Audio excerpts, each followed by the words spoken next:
IBM stock is up over 29% year to date in 2025. And of course, I'm happy about that because I rated IBM stock as a buy all year long in 2025. And so I'm happy to see the results of this recommendation that I rated early in 2025. The company is scheduled to report quarterly financial results towards the end of July. In fact, to be precise, the company is scheduled to report quarterly financial results on July 23rd, 2025, and investors want to know if they should buy this stock before it announces quarterly financial results. I'll answer that question in this video. I'll also preview what investors need to look out for from IBM, the one or two big items that you need to see from IBM in the upcoming earnings release.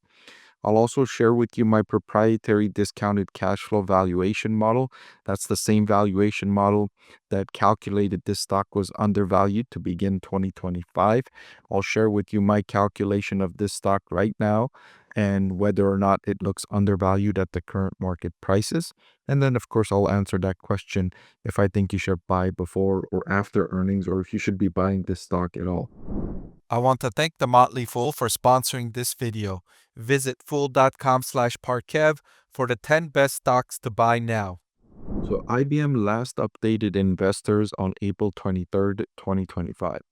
They told us that they exceeded their expectations for revenue, profitability, and free cash flow in the quarter, and it was led by their strength across their software portfolio. There continues to be strong demand for generative AI, and our book of business stands at more than 6 billion inception to date, and that's up more than 1 billion in the quarter. And that's what I want to see from IBM in the upcoming quarter, an increase in their book of demand for artificial intelligence, their book of business for AI, because I'm expecting their consulting revenue and their infrastructure revenue to be down in this quarter. The consulting revenue, IBM had recently been a part of that government cut down on spending. IBM receives a lot of contracts from the government, and since the government has been on that cost-cutting effort, led by the efforts of Elon Musk and Doge, IBM lost some contracts as a result. So their consulting revenue, I'm expecting that segment to experience a decline, while on the other side, I'm expecting their software segment to continue rising. So investors will also want to see the company's forecast for the full year.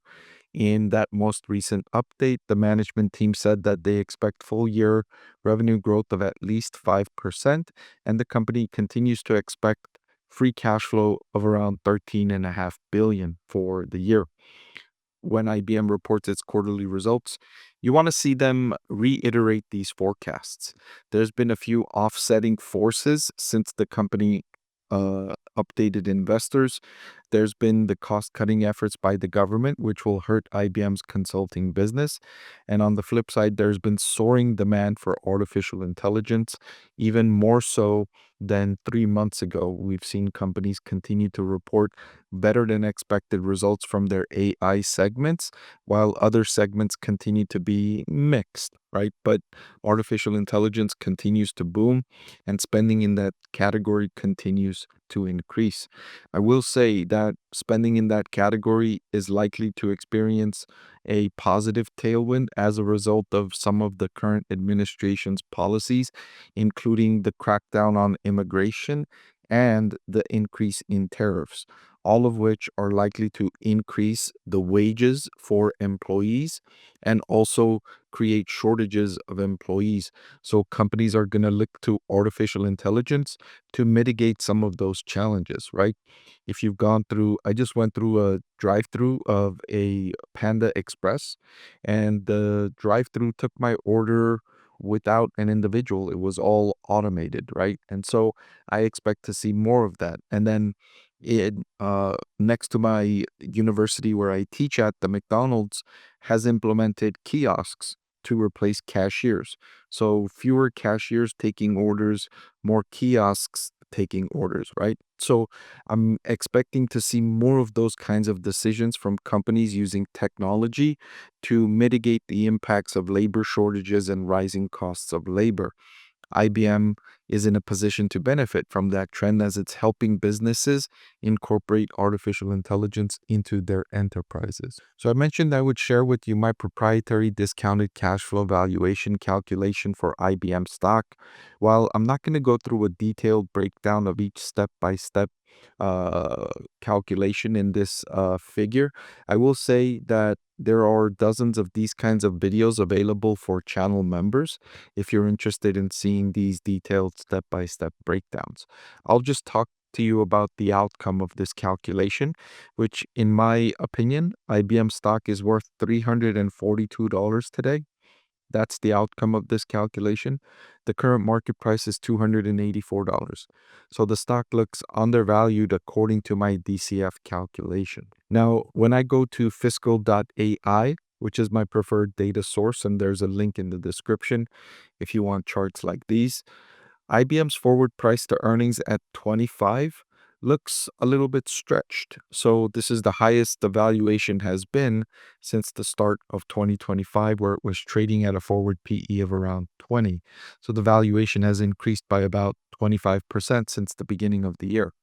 But you're also getting a better business. You're getting a business with an increased AI backlog, and you're getting a business that's benefiting from those AI tailwinds that are better than they were going into 2025. Remember, going into 2025, there was a lot of concern about enterprises and their AI spending, and would they pull back on that AI spending because they've spent so much already. Well, fast forward to the middle of this year, and companies have done the opposite. They've actually increased their AI spending from the levels that they highlighted they were going to be spending at the beginning of 2025. So while IBM's forward PE ratio looks um, richer than it was in the beginning of the year, I believe that valuation is justified. And when I measured on my proprietary DCF calculation, IBM stock looks undervalued. So I have IBM stock rated as a buy, and I last updated that recommendation on June 9th, 2025. Now, to answer the question, should you buy IBM stock before earnings or after earnings? Now, my general answer to that question, or my default answer to that question, is the most prudent strategy is to do buy half before earnings and half after earnings if you want to mitigate both sides of your risk profile, right? That way, you decrease the risk of missing out by buying half before earnings, and you decrease the risk of a big decline in your principal investment as a result of a poor earnings release. In this case, I believe IBM stock is undervalued enough where you can allocate a little bit more of your purchase before earnings. I would say if I was interested in buying IBM stock and I was curious about the timing of it, I would try not to time the market, and I would try to stick with that default 50-50. But with IBM, you can go with the 60-40 because of the undervaluation and the tailwinds. You can buy 60% of your allocation before earnings and 40% after earnings. Longer term, I like this stock. I like the valuation.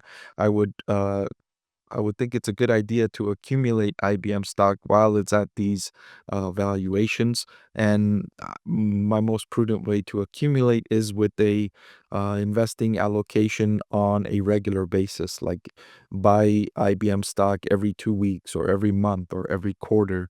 That way, you dollar cost average into it and you mitigate any risks associated with timing the investment of this stock. Hey everyone, I'm excited to announce that my book is finally available for sale. I've been working on it for more than a year now, so I'm really excited to finally share this with you now. It goes through my framework for evaluating stocks. Some of you often ask why I like this stock or why I like the other stock, and this framework provides you the things that I look at when I'm evaluating stocks. I've added the link in the description below.